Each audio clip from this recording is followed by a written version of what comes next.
January 20th of 2021. What we have been doing in the past to open these things up is that I've been leaving this countdown up. Essentially, this countdown is just something that helps me do a couple of things on social media before this thing actually gets started.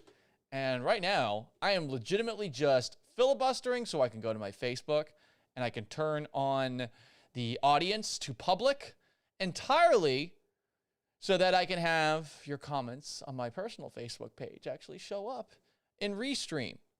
So, good afternoon, good evening, good afternoon. Why am I saying good afternoon? A couple of things I want to dive into today.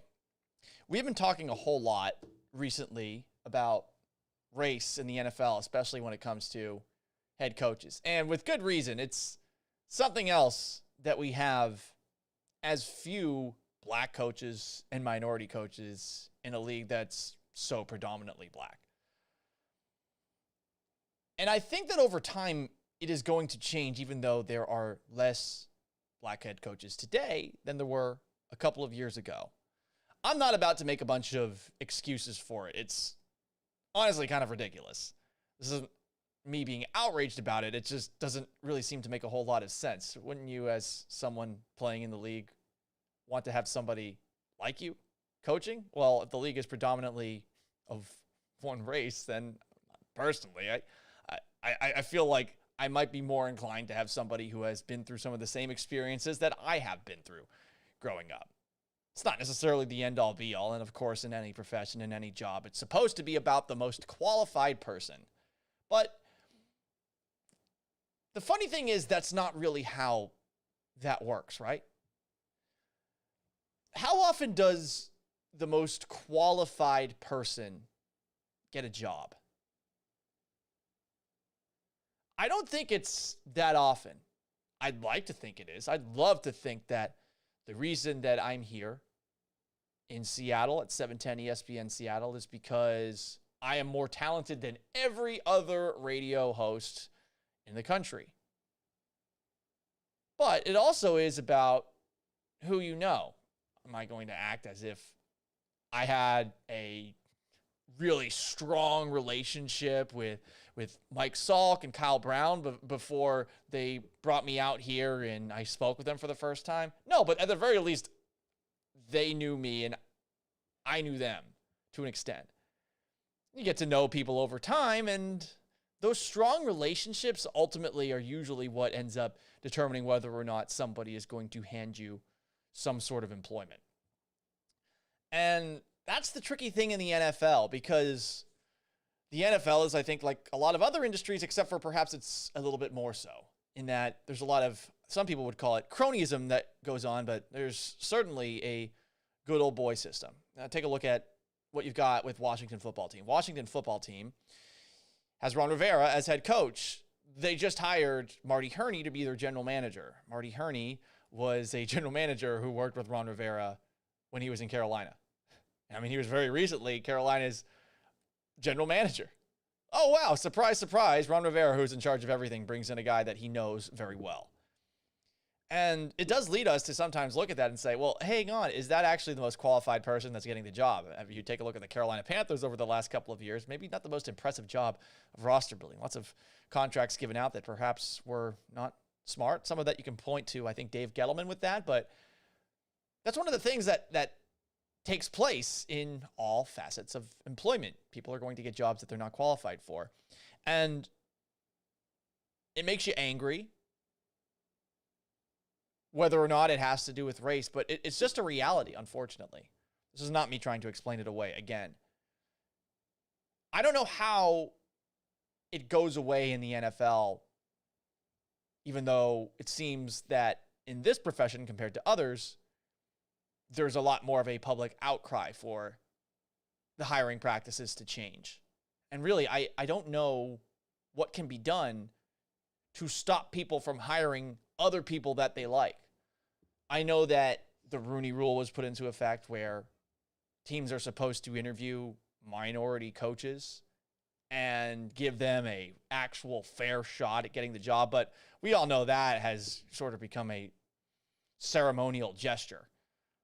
A lot of guys are getting interviewed just so that a team can check off on their box. Well, we interviewed a minority and we seriously considered them. It's a farce when that happens. And you're seeing now this year where the NFL was saying, well, we're going to incentivize teams that hire black coaches, that hire black general managers. We're going to give them draft picks. And even then, I mean, you're not really seeing that thus far when it comes to head coaches hired. Robert Saleh is Muslim, but is Robert Saleh, along with other minorities, getting these new head coaching jobs? No, it's Urban Meyer, who has controversy attached to his name at both Florida and Ohio State. Qualified as a coach, that's for sure. It's Brandon Staley, who is a young guy, age 38, that rose the ranks really quickly. It's Arthur Smith, who's the son of the owner of FedEx, who has done a really good job in Tennessee, I might add. And then it's Dan Campbell in Detroit, who gets a 6-year contract, which is kind of ridiculous, but I think that the Lions needed to do that to sort of show what they're all about, which is patience, I guess, even though they fired Matt Patricia after 2 seasons and fired Jim Caldwell after having a winning record. So those are the coaching changes that have taken place. How do more coaching changes take place? How do we get from a point where you're seeing the same old guys getting hired over and over again to a place where the most qualified people are getting hired? Again, I don't know the answer to that. It's always going to be, I think, this system of people hiring people that they like, and that happens in all facets of employment. I think the only thing you can do, and this sucks because no one actually wants to go through this process, but it's to be patient and hope that things continue to change. I mean, I suppose that you could demand and force an NFL team to hire Eric Bieniemy, like it seems like a lot of people on social media want to have happen. And maybe that works out. Maybe Eric Bieniemy's a great coach, but maybe he's not. Maybe he's just like Matt Nagy, who was under Andy Reid's shadow and didn't do a whole lot. Maybe he is even worse than that. You never know. Maybe he's great. No one knows the answer to it, but it is surprising that he hasn't gotten a job and that the Houston Texans didn't interview him until Deshaun Watson may have forced them to interview him. Does he get hired? I don't know. I think over time, there will be more minority head coaches in the NFL. It wasn't that long ago that the idea of a black quarterback in the NFL was one that was frowned upon. Yeah, frowned upon. I mean, you still see it from time to time. You see guys like Bill Polian who are like, well, Lamar Jackson should be a wide receiver. Lamar Jackson's pretty good as a quarterback. He could be better, of course, but as time goes on, I think you're going to see more people in positions of power that are at the very least willing to consider people that don't look like them as candidates for employment. But I also think the more quarterbacks that you see, black quarterbacks, and right now, I mean, how many great black quarterbacks are there in the NFL right now? Maybe they're not all playing this weekend because it's Tom Brady, Aaron Rodgers, and Josh Allen against Patrick Mahomes, but you have Deshaun Watson, you have Lamar Jackson, you have a bunch of younger players who seem to be pioneering some sort of change, at least as far as what we and how we perceive quarterbacks and who can play the position. So you got that going on. And I think over time that those changes will slowly happen. The problem is you just have to be patient, and patience sucks. The good old boys system is always going to be there, and you're going to need black assistant coaches to rise the ranks and find themselves in position of power and create their own crony system, if you will. Because that's how it's always going to be. You can't force people to hire somebody, period, for any reason. I mean, would you want to have someone, if you're in any form of employment, foisted upon you essentially, like in Curb Your Enthusiasm with Larry David? Oh, yeah, I'm going to take this person on as a favor. I mean, even then, at least you're getting a favor. What if you're just having it forced upon you? You don't want that. I don't have a fix for it. Oh, Paul, why are you talking about it then? All I am saying is that over time, what I would like to see is more black assistant coaches given opportunities as coordinators. Because we see a lot of stupid coordinators out there, and we see a lot of stupid assistant coaches out there. And I think that's the big key right now. in the lower ranks of coaching, how do you get the most qualified people to move to the top? That is far from an exact science, but the more black assistant coaches you get opportunities as coordinators, that's how you get from coordinator to head coach. Right now in the NFL, you have 12 black coordinators. You have Byron Leftwich and Eric Bieniemy as far as offensive coordinators go in Tampa Bay and Kansas City, respectively. Both, by the way, coaching this weekend. And defensively, Aaron Glenn just got hired as the Lions defensive coordinator. Ken Norton Jr., of course, with the Seahawks. DeMeco Ryans just hired as the San Francisco 49ers defensive coordinator. Those who might remember him from his days with the Houston Texans. Todd Bowles, Vance Joseph, Andre Patterson, Patrick Graham, Anthony Weaver, Joe Woods, and Leslie Frazier. So a lot of defensive coordinators who are black. What I think will happen over time when you see a guy like Byron Leftwich have success is that someday you will see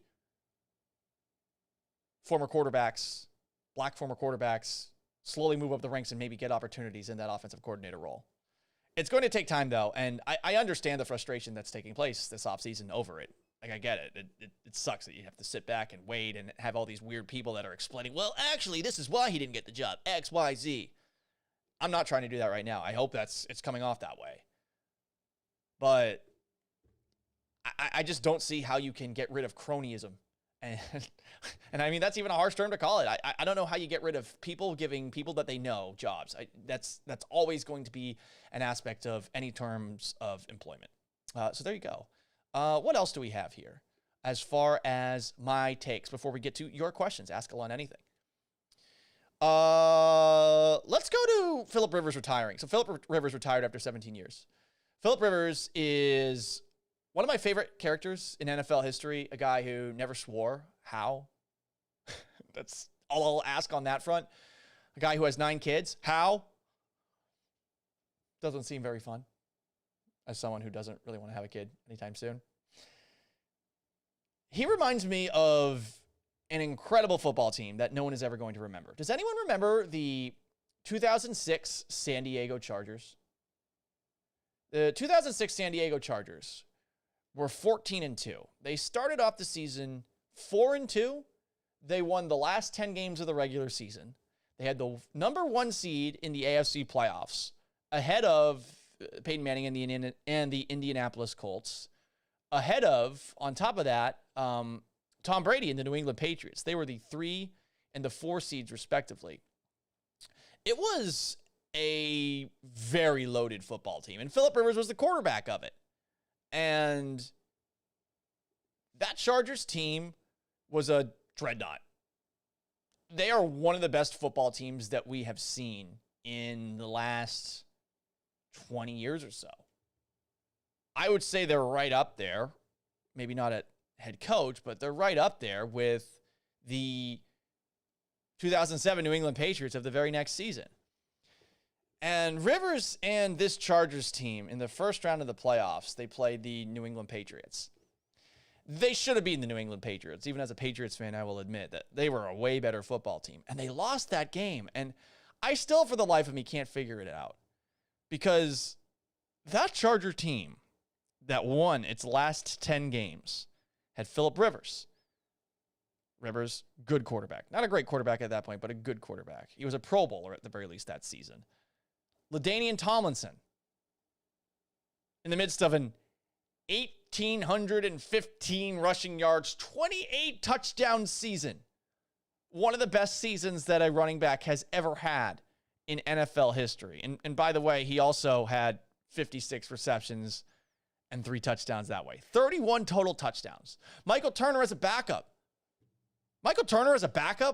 While LaDainian Tomlinson was averaging 5 yards a carry, Michael Turner was averaging 6.3 yards a carry. That's just that running back. Yeah, Lorenzo Neal, an all-pro at fullback. I mean, they were a great rushing attack. And then you take a look at their offense, passing game.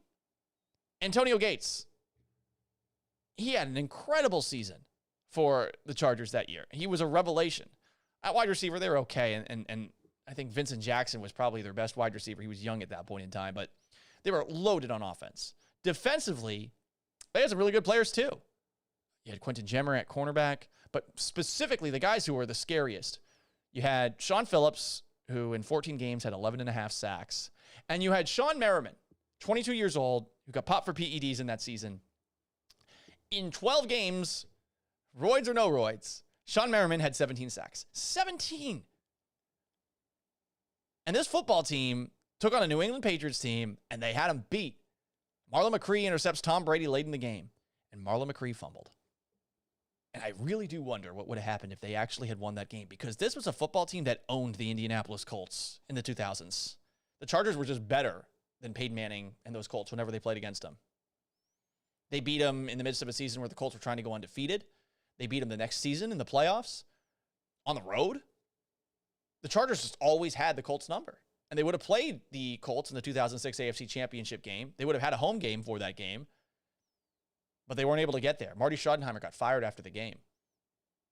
And that's what I think of when I think about Phillip Rivers. And honestly, if Phillip Rivers wins that game, I think they beat the Colts. I think they win the Super Bowl. And I think we're talking about Phillip Rivers as potentially a Hall of Famer.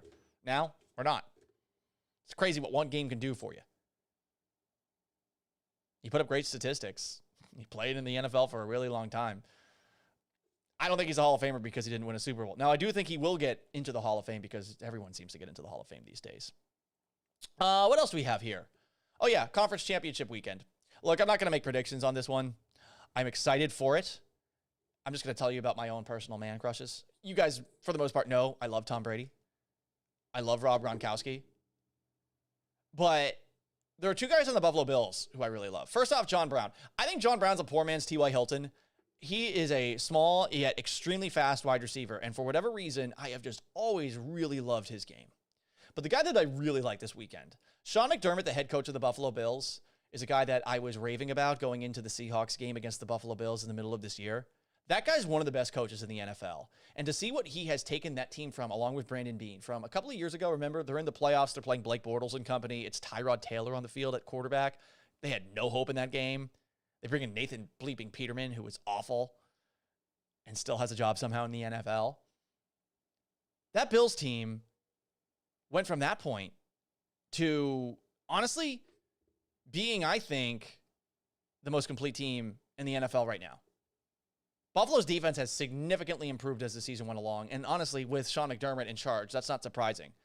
But they improved over the stretch of the season, over the entirety of the season. Josh Allen, I mean, I can't believe how well he's played this season. And I am still skeptical that this is something that's going to last maybe into years where there's actually fans in the stands. But the jump that he made from last year, where he was just careless and at times looking borderline incompetent, to this year, where he hasn't been great in the playoffs, and we'll see if he's actually able to outgun Patrick Mahomes in the AFC Championship game. But they have made a just unbelievable improvement, and I'm rooting for them. It's weird. They're a divisional rival of the team I grew up rooting for. They've always been like the cute little brother, though, to that team. I really like this Bills team. It's McDermott, it's John Brown, and a bunch of other guys. We'll see what happens, though. I'm not sold by any means that they're going to beat Kansas City, no matter if Kansas City's dealing with, I guess, Patrick Mahomes getting his pressure point touched on his neck. Something that I've dealt with, by the way. Thanks, Steve Tokus, one of my best friends. I'm going to be a groomsman in his wedding later this year. I was sitting on a couch once at a party in Syracuse, and Steve reached over to the left. He's sitting to the right of me, and I didn't see it happen. All of a sudden, I just know I woke up, and I remember I felt Steve had grabbed me there. Steve did an old-fashioned pressure point while we were both drunk. And I got up and I wanted to fight him. We got separated by my friends. And Steve was asked why he did it. And Steve said, "The power." That was his quote response. He was on another level that night. It just reminds me of what happened to Patrick Mahomes, because it doesn't seem like that was a concussion there. It's Ask Gallant Anything. You can ask me any question, and I will work it into the program. Adam Sanchez says, put Tom Flores into the National Hall of Fame. You know what? I think he's got a shot, because what the NFL has been doing, and we'll see how the Hall of Fame voting works. John Clayton, who we have every single morning on the show at 7:15, wanted to make a push for offensive linemen, but he has been hanging around for a while. Flores, 2 Super Bowl victories. He coached with the Seahawks for a little bit of time. You're seeing him in these commercials for Coors. I think that's going to help him out, because now there's awareness about him. And it's one thing if voters are aware of you for the Hall of Fame. It's a weird process. where essentially there's just a bunch of guys sitting in a room and they all make pitches, and you try to basically turn your pitch for specific players to get into the hall, and you try to get guys on your side. It's a strange process. You should read about it. But I think Flores being brought into public awareness is going to help him out. We'll see what happens. I know John Lopez, my old TV show co-host, loves Tom Flores. MCR Steele on Twitch, Gallant says on Twitch, asks, okay, so I don't watch too much college football, so what's the deal with being so happy about the commissioner being let go? That's Larry Scott. Larry Scott is one of the worst commissioners that we have ever seen in sports. Ever. This is a guy who thought that the background that he had as I think a television executive was going to help the Pac-12 gain exposure, and the exact opposite has happened. I know that while I was in Texas, I never gave a second thought to the Pac-12. In fact, I was annoyed that UW made it into the college football playoffs that year where they lost to Alabama. I thought that Louisville and Lamar Jackson with more losses should have made it because they were more entertaining and more compelling. Larry Scott has somehow, with this Pac-12 network that he put together, made the Pac-12 less relevant. No one cares about the Pac-12 off the West Coast. No one is intimidated by it. No one thinks it's particularly talented. And he was at the helm of all of it. He saw the Pac-12 become an afterthought as a conference. Something that's behind actually the Big 12 as far as relevance nationally. And he did it with such arrogance and was getting paid so much money. And all you got to do is read this statement right here. After 11 years, by the way. This guy was in charge for 11 years. The Pac-12 put this statement together. Quote, we appreciate Larry's pioneering efforts in growing the conference by adding new competitive university programs and accelerating the Pac-12 to television network parity with the other conferences. At one point, our television agreement was the most lucrative in the nation. And the debut of the Pac-12 network helped deliver our championship brand to U.S. and global markets on traditional and digital platforms. That said, that's all you need to hear. That said, at one point, those two lines right there, the guy failed. This guy's a TV genius, and he failed, and he was getting paid so much money to do so, and man, there were so many tone-deaf things along the way that he was guilty of that made him extremely unlikable. Some other questions. Kyle Blair asks, if college football was like the Premier League, would the Pac-12 be relegated? Ooh. Well, I wonder how you would go about doing it. This year it was a bad one for the Pac-12, but COVID-19 had a big effect on that. The big problem for college football, I think, and especially the national side of it, is that the college football playoff has sort of made everything irrelevant, right? I mean, yeah, the Rose Bowl matters to people from the Midwest and the West Coast who care about the history of it, but that game every year loses a little bit more and more luster. And after that, okay, well, are you watching many of the bowl games unless you are a alumni of a specific school or unless you're a degenerate gambler? You're not watching most of those bowl games. And now, I mean, some of the games, and I'm a casual college football fan, I'm not a diehard, but some of the games that you see like on New Year's Eve and around New Year's, the games that are supposed to be the big ones, you watch them, but I mean, they take like 5 hours now, and I just don't think that they have the same kind of meaning now that there is a college football playoff, but it only includes 4 teams. And the big problem is it's the same 4 teams every year. It's going to be Ohio State. It's going to be Clemson. It's going to be Alabama. Locks every single year. And then after that, okay, maybe Oklahoma gets in. Maybe some random other SEC school gets in. Notre Dame might get in. The Pac-12 is no longer a part of that. So I suppose that based off of that, yeah, you could make that argument. I do think that the Pac-12, and I've said this before to Kyle specifically, who is a friend of mine, that top to bottom, it actually does have a considerable amount of balance. But what does that mean? You know, if your teams at the top aren't juggernauts, you don't really matter. What else do we have here? HM says, whether it's right or wrong, sometimes a personal history or association is trust. That's going back to our conversation earlier about minority head coaches in the NFL not really happening. Yeah, and that's the most difficult part of this whole thing. I mean, it sucks that black coaches aren't getting a chance. It's a predominantly black league, but that's why.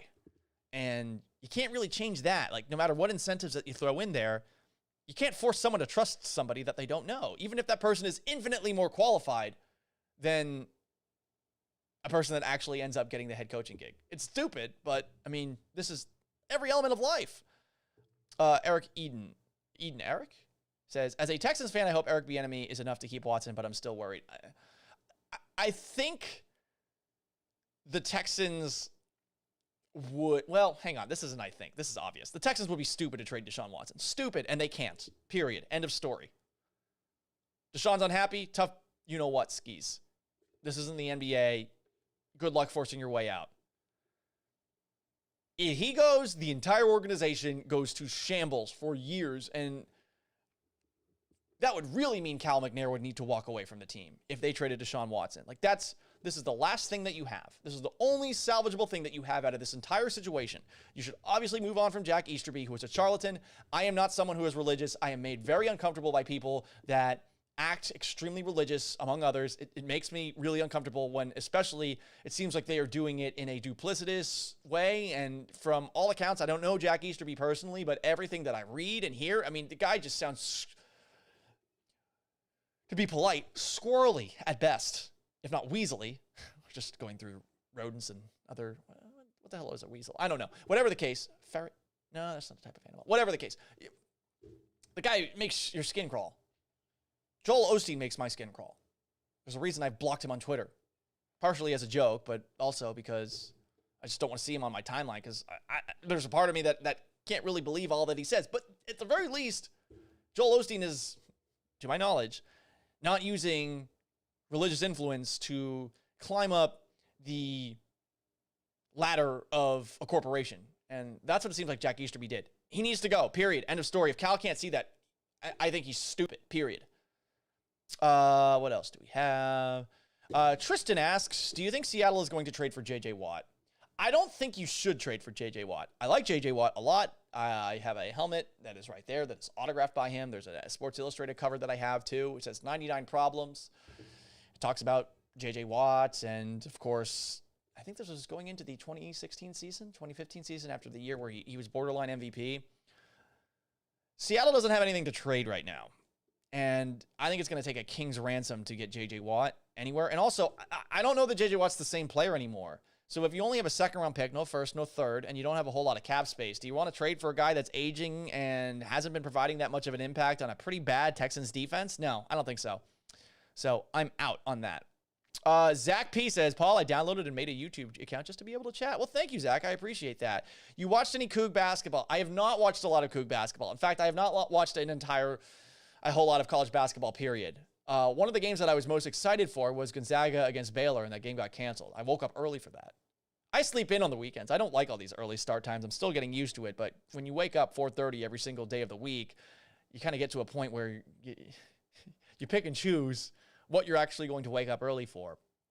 Adam says, hey, Paul, I watched your video with Hawkblogger. Your channel seems underrated. Well, I haven't really put a lot of effort into it until recently, and that's my own fault. But I appreciate you thinking that. Isaiah Loong, hey, buddy, what's going on? John Lynch needs to be put in the Hall of Fame, or you might as well get rid of the voting for the Hall. As far as for safeties, that seems extreme. He's a good safety. Great safety. One of the greatest safeties of all time? Is he Ronnie Lott? Is he some of the guys that we've seen recently, specifically Earl Thomas? Earl Thomas off the field, yikes.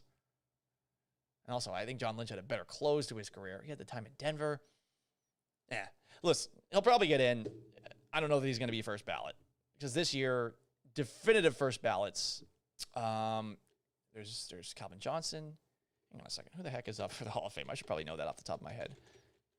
NFL Hall of Fame 2021. Peyton Manning. So there's that. I mean, he's going to be unanimously put in. You have Calvin Johnson, too. Charles Woodson.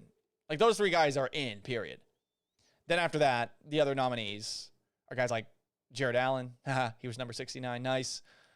Rodney Harrison, who I think is on the same level as John Lynch. Richard Seymour, great New England Patriot. Yeah, I'm listing all the Patriots first.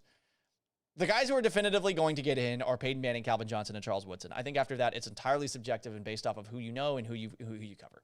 I would say that for John Lynch, the fact that he's doing stuff as an executive too, that's going to help him out in the long term. What else we say? Zach P. Larry is gone. Some people lost their jobs today that I'm not sad to see go. I wonder who you're talking about. HM. Felipe Rios will always be Such an underrated quarterback. He's another Marino type that was so good for so long but could never quite get all the way. I wish him well. I don't even know who that is. Hang on a second. Let's do a quick little Google search here. Felipe Rios. Felipe Rios. Hang on a second. Is that Phillip Rivers? Is that Spanish for Phillip Rivers? Yes, it is. Goodness gracious. Goodness gracious. Okay, I didn't know that. So, my bad. I see this picture now on Reddit where he's wearing a sombrero and he has a mustache. No bolo tie, though. I feel like the bolo tie would complete the look. That guy stinks. Yep, we're talking about Larry Scott there. What else do we have? HM, college football playoffs will be pointless until there are at least 8 teams. And even then, it'll be suspect. I would like 8. Because then you can shut up those mid-major teams. Woohoo, we're Central Florida. We're national champs. No one wants to play us. Put them into these college football playoffs. We can watch them get bodied, and then they can just shut up, right? And look, I'd love to see one of these teams, these mid-majors, actually win so that it would be valid, any trash talking that they do. But I agree. I think 8, that's not too hard to do. 4, it's the same teams every single year. You know the brands are going to be there. I suppose the ratings are good for that, but I don't know. It doesn't really draw me in. Fletcher Ortiz. More like bowel games. Haha, classic. Spencer Nolan asks, when will Matt Schaub go to the Hall of Fame? That's a great question. Matt Schaub, famous for the pick 6 streak that he had. Famous for still being a player until a couple of weeks ago. How about that? Paul, we don't have a first or third rounder this year. Sorry if I butchered your name. Do you think John Schneider works his magic to get more picks? If so, what positions do we draft? I mean, I could definitely see them trading their second round pick back, getting a couple of picks in the third round or something like that, or maybe getting a pick in next year's draft. The NFL Combine is different this year. It's all going to be virtual, it seems like, and all the workouts are going to be done digitally. I don't know how the hell you can accurately compare a workout at one school versus another if it's all going to be based off of pro days. I also wonder about the medical information that guys are going to get. So to be perfectly honest, I think I would shop that second round pick and try to get something for it. The big problem is they don't have a lot of cap space right now. And you got some big contracts that are looking at you in the mirror, and you got to wonder, okay, is Bobby Wagner going to be worth $17 million this coming season? Yep, first team All-Pro. Okay, I debate that. You also have Jaron Reed. I think he's making $13 million this year. You have Carlos Dunlap is making $14 million. That's a lot of money for a defense that got pushed around in the front 7 by the Los Angeles Rams with a quarterback that had a busted thumb. So I don't know if you can really trade any of those guys and get the kind of value in return that you want. I think if you were to trade Bobby Wagner, I don't know that you would get a second round pick just given his contract. You might. That is someone that I would definitely think about moving. I know that's going to rub some people the wrong way, but I don't know. I don't have the same attachment that some of you guys do, and things change over time. What would Bill Belichick do? I think Bill Belichick would probably move on from somebody like Bobby Wagner instead of giving him a monstrous extension for a middle linebacker. He's a middle linebacker, no matter how good he is. And I don't think he's as physical as KJ Wright. And he needs to be as physical as KJ Wright. He might try to get some more picks, but what is more picks going to ultimately get the Seahawks? What is that going to accomplish? Like a second or a third round pick. They need a high impact offensive lineman. And I don't know how you get that without overspending in free agency. In fact, you might just kind of wing it going into.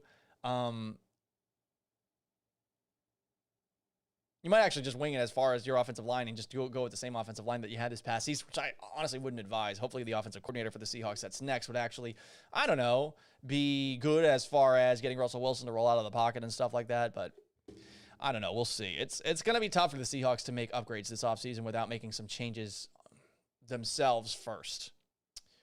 Spencer Nolan. Will Urban Meyer head to Seattle? He's a class act. Urban Meyer could go anywhere. Would you be surprised? It's going to be hard to, I think, get out of a NFL head coaching gig. I have a hard time seeing him fail in Jacksonville, though. I think the guy's been great as far as a coach on the field. And if you give the guy Trevor Lawrence and a bunch of picks early and a bunch of cap space, which the Jaguars have all of, they could make a turnaround as soon as next year. Spencer Nolan, use a second-round pick on another kicker. Spencer and Fletcher are trolling clearly right now. I appreciate them joining the conversation, though. That is going to wrap up this edition of Gallant Says. I got an article coming up at 710sports.com, all the things that the Seahawks can perhaps get away with not addressing in free agency.